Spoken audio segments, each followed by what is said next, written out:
चलिए बात करते हैं बृजराज भवन पैलेस के उस भूत की जो अनुशासन सिखाता है। मतलब एक ऐसा भूत जो डराता नहीं बल्कि थप्पड़ मारकर अनुशासन सिखाता है।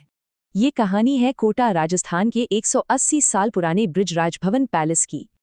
आज ये महल चंबल नदी के किनारे बना एक शानदार हेरिटेज होटल है, पर कहते हैं कि इसके गलियारों में आज भी एक ब्रिटिश मेजर की आत्मा ड्यूटी पर है। तो आखिर ये कहानी शुरू कैसे हुई?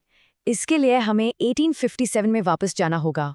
1857 का विद्रोह कोटा तक पहुंचा और क्रांतिकारियों ने इस महल को घेर लिया। उस वक्त यहाँ तैनात थे British political agent major Charles Burton. महल के सेंट्रल हॉल में ही मेजर और उनके दोनों बेटों की हत्या कर दी गई। कहते हैं कि उनके शवों को महल के ग्राउंड्स में ही दफना दिया गया था। अब अजीब बात यह है कि मेजर बर्टन का भूत खतरनाक नहीं बल्कि काफी अनुशासित है। लोगों को अक्सर भारी जूतों की आवाज सुनाई देती है या फिर सिगार की महक आती है, और गार्ड्स का तो कहना है कि ड्यूटी पर सो जाने पर एक अनदेखा हाथ उन्हें थप्पड़ मारता है। यहाँ तक कि कोटा की पूर्व महारानी ने भी कहा कि उन्होंने मेजर को कई बार देखा है पर वो कोई नुकसान नहीं पहुंचाते। मतलब ये एक ऐसी मौजूदगी है जो सब देखती तो है पर किसी को परेशान नहीं करती।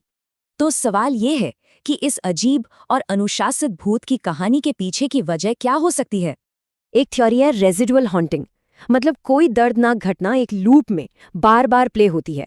मेजर बर्टन अपनी जिंदगी में एक बहुत ही सख्त और डिसिप्लिन्ड मिलिट्री ऑफिसर थे, और अब ऐसा लगता है कि उनका भूत आज भी अनुशासन लागू करने की अपनी ड्यूटी निभा रहा है। हो सकता है कि उनकी अचानक और हिंसक मौत ने उनकी यादों को यहीं कैद कर लिया हो। आज बृजराज भवन पैलेस में दुनिया भर से लोग आते हैं, कुछ इस कहानी से वाकिफ, कुछ अनजान।